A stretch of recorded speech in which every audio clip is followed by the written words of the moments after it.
Welcome back, Cal listeners. This is Methodical Millions, episode 7. So, Cal, I've been thinking about this lately. We talked about spending your money, tracking, sustainability, but how do you track investing or trading, if you will? What do you do for that? I think what many people don't perhaps understand is by tracking your performance in any sector, in any field that you're in, can really give you the data that you need to thrive in the future.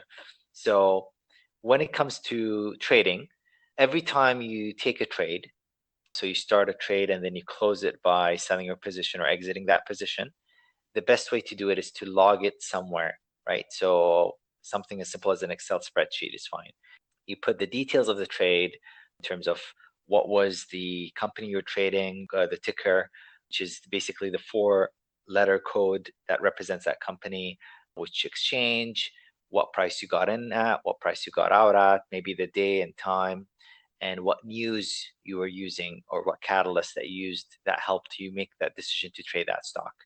So can then also put how much you made or how much you lost on that trade, the percentage. So all that can be adjusted and so on and so forth. You can really cater to whichever way you like. But by doing that, you'll be able to skim down later in the future. Let's say after 100 or 200 trades, and you look back after 200 trades and say, okay, what was I doing right? Which trades did I make money on? And which trades did I lose money on? And how long did I spend on each trade? So that way you'll see some points of consistency. You'll see places where you were actually performing well in terms of maybe a certain price point for the stock, in terms of a certain market cap for the stock, in terms of things like that. Now, I talk a lot about stocks just because it's something I trade. That's what I'm comfortable with, but it could be anything, right? So I track that down. I would be able to skim what I'm good at from what I'm bad at and basically then shift my focus, narrow it down. Maybe that means I'm trading a bit less than I used to, but that means perhaps I can increase my odds of success. My performance gets better, maybe my profits get larger, and the odds shift to my favor. That's uh that's really cool, Cal. Where did this tracking come from? What was the big epiphany that made you say this is important?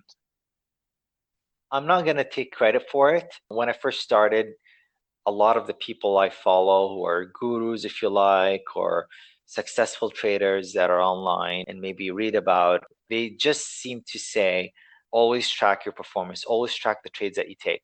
That lines up very nicely with other things, right? When we talked about the last episode of tracking your expenses, right? The nice thing about that is it paints a picture for you of where you're spending your money, how much you're spending, where you can improve by looking at it day by day. So it's the same idea, it's the same concept here.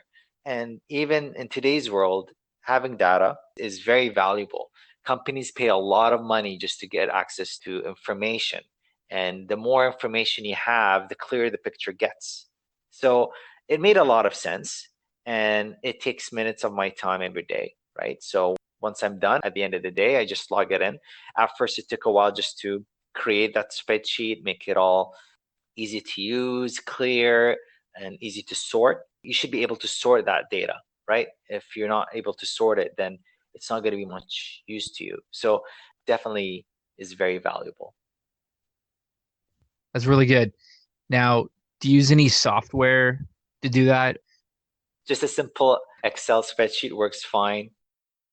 Excel is very powerful. It's more than I really need, and it's capable of doing way more than what I can do with it. So it's more than enough, and that's what I started with, and I'm comfortable with that.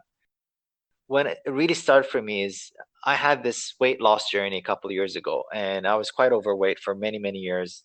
And I wouldn't call myself fat, but I was definitely overweight. So got to a point where I tried many things and then it never worked for me. But the best thing I can contribute to as well was me tracking my workout, how much time I worked out every day, calories burned, my calorie intake from food, and logging all that in every single day, what I ate, when I ate, the time.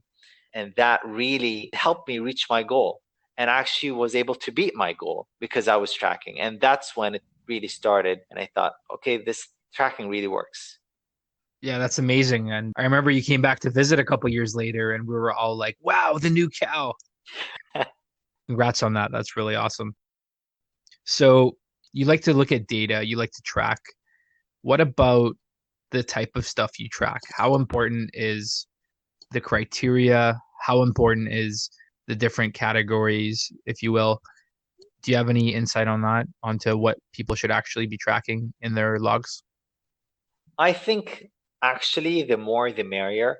So when I first started, I didn't take any template for anyone. I just created a spreadsheet and put as much info on there and as many columns and data point that I can put in.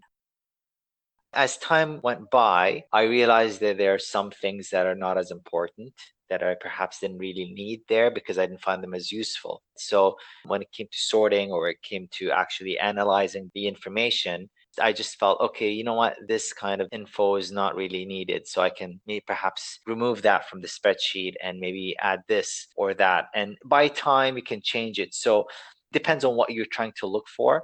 Some people look for sustained growth. Some people look for big winners. Some people look for a consistent strategy that works. And even if they have small winners, I guess what you're yeah. saying is tracking is important, and without it, you're kind of lost at sea, right? So I agree. And I've always taken this in my own life as well. So at work, I've gotten quite good at Excel as well, and I'll use it for my own custom tracking of performance in business. And I like it better than looking at reports from other software because it gives you your own data that you want to see, not necessarily stuff that's kind of crowded and you don't really care about. So it's curated to your own goals. And I mean, maybe we've got the experience of using computers, maybe some don't, but back to the always learning, you want to try and push yourself to get better at stuff and just learn. So once you track different categories, how do you know if you're doing well? Is there an interval for measuring that? Like, would someone measure daily, weekly, or monthly? It really comes down to, I think, again, this is a personal opinion, but it comes down to the time frame that you feel that you want to have success. I think if you're successful over the long term, that's when you actually see consistency. And that's when it really counts. You know, having one big winner doesn't mean you're successful. It could be down to luck, it could be down to strategy, but you're not going to retire from having one big winner, right? So I think perhaps having a time frame of over 1 year, again, it's completely arbitrary, but assuming just as an example, seeing your performance over 1 year based on a weekly and a monthly performance. So day by day would represent your week's performance, and every 4 weeks would represent your month. And you can see how many days of the week you're successful, and then how many weeks of the month you're successful, and then how many of 12 months of the year were green in terms of being profitable compared to being non-profitable. So obviously you want to be winning more than losing. The frequency of winning also doesn't really mean everything, even though it's very important, but you have to have big enough winners to pay and cover the losses that you make throughout your trading or investing path. Do you track it on a weekly or monthly basis, or do you do something else entirely? I've only started slowly to take the tracking more seriously on your advice in terms of putting in Excel specifically for trading and investing. But in business, there's a couple of terms that I know are quite important. So, repeatability, which is the first time's luck, the second time's an accident, or you might be extra lucky. What about the third and fourth time? So, this is kind of like the mindset of a serial entrepreneur. This is kind of people you see in life who seem to always do well. And the cliche is that you only see their highlight reels, but you don't know how much hard work they put into it. So I would say that, yeah, this tracking is part of that hard work. It's that diligence, it's that discipline of wanting to do better and measuring it. So without measuring, you probably won't get far. Like you can be very smart, but just by forgetting or not paying attention, right? So yeah, I'm a big fan of that. And the other one's scalability. So I think that term ties into what you were saying about your winners have to be big enough to cover your losses because I'll give you an example. So you can throw a dollar in the market and you get lucky and maybe you make 50 cents, maybe you make an extra dollar. That's doubling your money. That would be considered very good, I would say. But what if you did that with $100 or $1,000 or $1 million? So you got to kind of be able to go through the scalability of it all and do well as your account grows, as your position size grows, as it's called. And I mean, you may change the mechanics of what you're investing in where, but you have to be able to scale that in. It's a portfolio, it's a fund, and it's your life, right? So important points, right? Cal, do you have any opinion on scaling investing, maybe with trading size, since you know quite a bit about that? Does the amount of your portfolio you're using on a trade matter? And how does that define your tracking or your decisions? What can you say about that? So I believe that yes, for most, once you get good at what you're doing with your investing or your trading, scalability is there. If you can double your money with $1,000, the odds are of doing the same and doubling your money if you have $10,000 or $20,000 are high.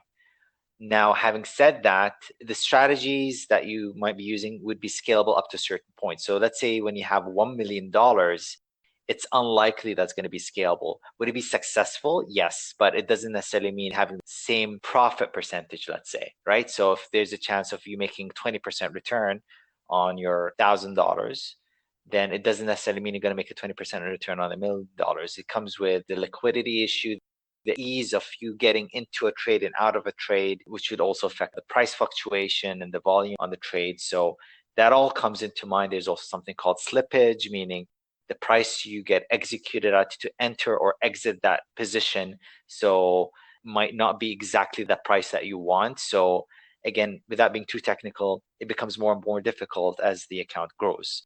But up to a certain point, it is scalable.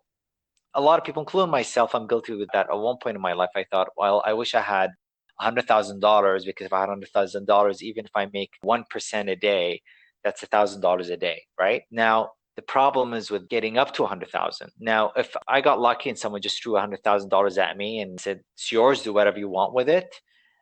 If I can't make money with $1,000, what makes me think that I can make money with $100,000? So that's the school of thought that I come from, and I believe that if I'm able to grow from a small account, and that's what I encourage everyone to start from, is you don't have to have a large amount. Actually, it's encouraged to start with something small, because emotions come into play. And even if you're very diligent with your strategy in terms of when you're having your stop losses, you exit the trade when you have to, if it's not going your way. Once you hit your profit target, you exit it without being too greedy. To a certain point, you will have some emotions involved, right? So the more the account grows, you might have a bit more fear. You don't want to lose it. So you'll be a bit more cautious with your plays. Or perhaps when you have, let's say, small amount, you'd be a bit more aggressive with it, because if I lose $100, it's $100. It's not the end of the world. So there is some emotion in there, but the key is really starting small. If you're starting for the first time, just start small. And what is available to us, even for those who don't even have that much money to start investing and they want to learn more, you can actually open an account at pretty much any broker you can find. They have a paper trading platform. Now, paper trading platform is basically a simulated environment that you can practice with real-time data and real-time markets using fake money, kind of like a game. But the key here is to use it as if it's real money. Again, the same thought process should be applied here. If you can't make money there, what makes me think that you're going to make money when you have $100,000 real money? And for months and months, even though I had the funds available when I first started to actively day trade, I actually first started with a paper trading account for many, many months. And I logged every single trade, even with not using any real money. Yeah, see, I really admire that because what you said about, oh, if only I had $100,000, people make that mental jump of wishing their life was better or they had it easier or whatever the endless list of cases may be. But if you actually stop and think, well, no, I can do everything now. I have a good life. The opportunity is there. So why not do that? And I like how you said that tracking $100 on a paper account or 1,000 on a paper account as if it was a lot of money, and taking it seriously is very, very important. So that's very smart. I like that.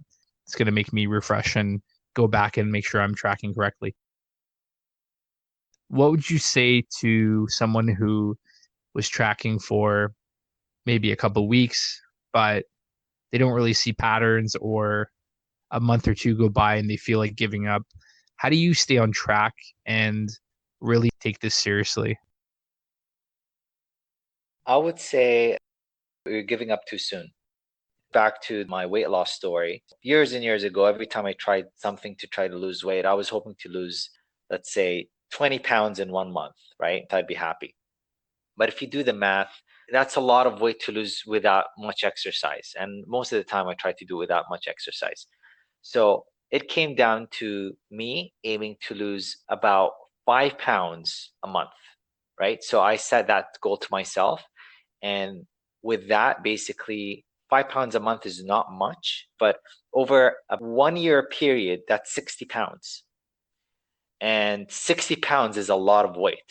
No matter who you are, it's a lot of weight, right? So same goes here. If you have 2 weeks worth of data or 2 months worth of data, it's still not enough.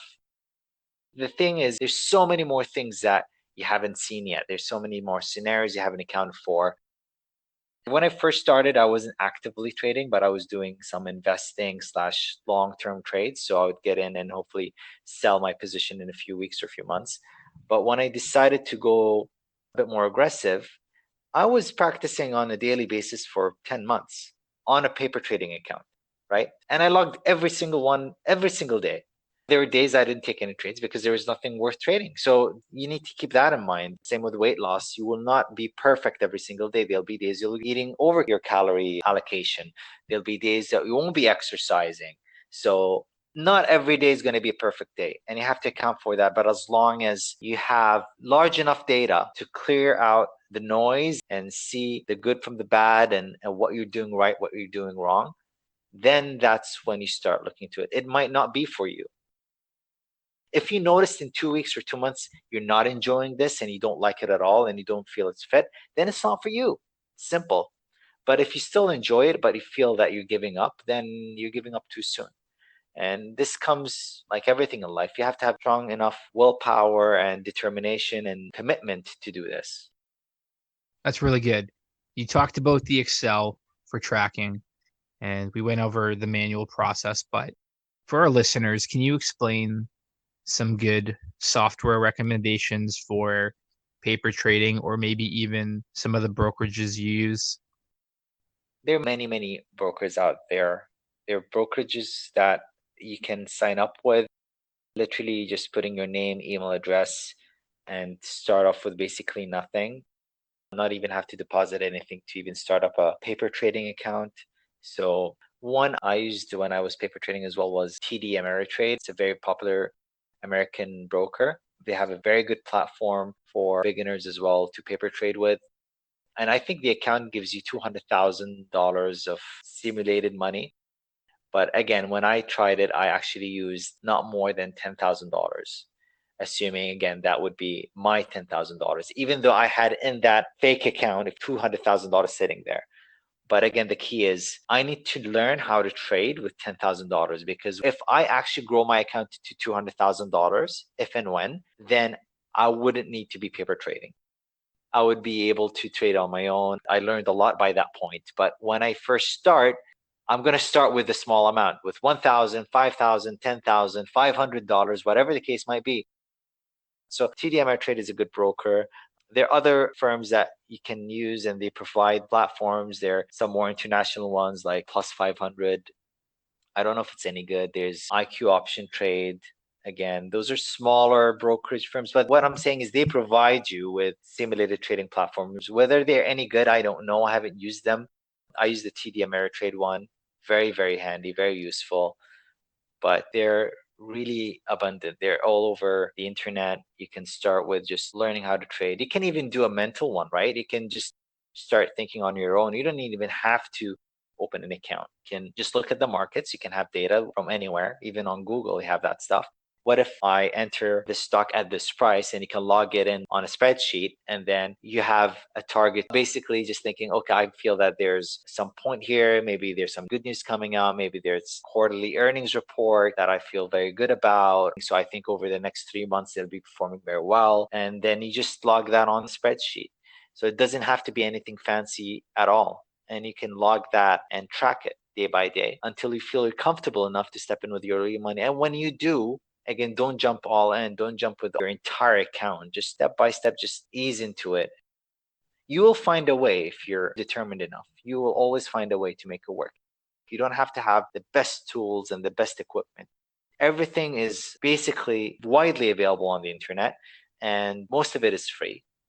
That's true, and it's the right mindset to be in. So losing money, we talked about, and tracking the wins and losses, but in my experience, different brokerages might have commissions, and a lot of them do because they've got this platform or marketplace, if you will, and they're transacting for you. So there's a fee. So can you talk to our listeners who might be brand new to this? What are commissions and how do those work? Yeah, you're right. Different brokers have different commission fees, and it comes down to many, many things. One is the asset type you're trying to trade or invest in. And also some charge you commission based on the position size in terms of how many units of that instrument you're trying to trade with or invest in.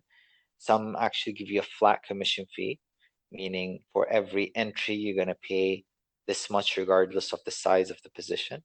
And some will actually charge you nothing. As of the past few months, there's a lot of brokers that will provide you the service for free for you to be able to deposit your money into their accounts and use their platforms for the trading. But that's mostly in the United States right now. Having said that, a commission is the fee that you pay the broker for every transaction you make through them. You don't have direct access to the market. So every time you place an order, it goes through a broker and they execute that order for you. So there's a fee there. Now, when it comes to simulated trading or paper trading, there are no fees. But when it comes to the actual account, based on the broker's commission plan, and it's usually available on their website, so you'll be able to see what their commission structure is, and you can choose the broker based on that as well. Now, it doesn't always mean that the higher fees you pay is a better broker, but it doesn't also mean that a free broker is the better option. Sometimes you really get what you pay for, but it's something important to account for. And it's something even when it comes to tracking, like especially when you're trading with small size, it's very possible the large portion of your cost of the trade, a decent percentage of your profit will be taken out because you pay your commission. So it's something to account for and something to track as well, I think, in terms of absolute figures. But I think you shouldn't really decide a broker purely on commissions, because every broker that I've chosen, that I've traded through, it wasn't because of how much commissions they were charging. Did I look at some because I thought they were cheaper? Yes, but it wasn't purely because of that. It's because of the service they provide and how well they execute the trades, how quickly they do the customer service they have, the ease of transferring funds into and out of the account is important. Yeah, I totally agree. And my experience with some brokers, for those Canadians out there, I've been using TD for a while. I've had a direct investing account for as long as I can remember, mostly because I always bank with them. But over time, I think their platform got really good. And I use their Thinkorswim platform that's, I think, the same as TD Ameritrade, but the Canadian version. So that's definitely Yes. accessible. They've got a very cool app, but I'll give you an example. So anecdotally, I've seen their fees are high. So it's about $9 a trade. I've also got an account with Questrade, which is another brokerage. But here's the example. It could take 5 days to transfer money from my TD to Questrade. But with TD Thinkorswim, it's basically instant. And because all my checks get deposited into TD anyways, I've got instant access to money. So there's that give and take about which platform is right for you. And like anything else in life, just do your own homework. I always believe in trying two or three at once, or at least doing your homework on them, and don't just pick one blindly, because I think with the market dropping, we saw a lot of platforms crash. I won't name any names, but both in Canada and the US, I think there were some brokerages that kind of went dark for a bit during trading hours, right? So, like people say, don't put all your eggs in one basket. That goes for where you put your money, which platform, and it comes down to nothing's perfect in this world. Absolutely. And just to add to that, for those who don't know, when a system crashes, especially during a volatile time, it's a big problem because what happens is for those people who are in a position, meaning they have investments going on or some trades that are happening, and they want to exit that position and they're unable to access that, as the markets keep dropping, they keep losing value. So they are unable to exit the position without having access to the system. So what happens is a lot of them start calling the brokerage firms by phone and their systems become overwhelmed. Not everyone gets serviced. So again, it goes beyond just having a broker with a cheap commission structure. So it's good to do your research. It's not a problem to me if there's an issue that happened. It's how does that company go about resolving that problem? What's the effort they put in and trying not to repeat it again? So it's the experience after that, and arguably to get a customer that is even more loyal to you because of the way they got treated in terms of solving that issue. None of us are perfect, including those big firms. So if things like this happen, what can you do to make up for it or avoid it happening again and helping the customers out? And that's a good analogy to tracking. So if you find holes in your game or your trading methodologies, how do you fix them, right? And how do you notice where you can improve and get better? So I really like that, Cal. That's great. I think we'll wrap it up there. And to summarize, track your trades, look at data over time, and try and make smarter decisions about where you can capture the opportunity, right? Where you're good and where you're not, and where you're exposed in terms of risk, what's maybe not as smart, and where you're seeing success. So awesome, Cal. That's some great knowledge for our listeners. We'll leave it at that. Once again, that's Methodical Millions. Thank you for joining us today. We'd love to hear from you for future episodes. You can follow us at methodicalmillions.com and info@methodicalmillions.com for episode feedback. Thanks, everyone.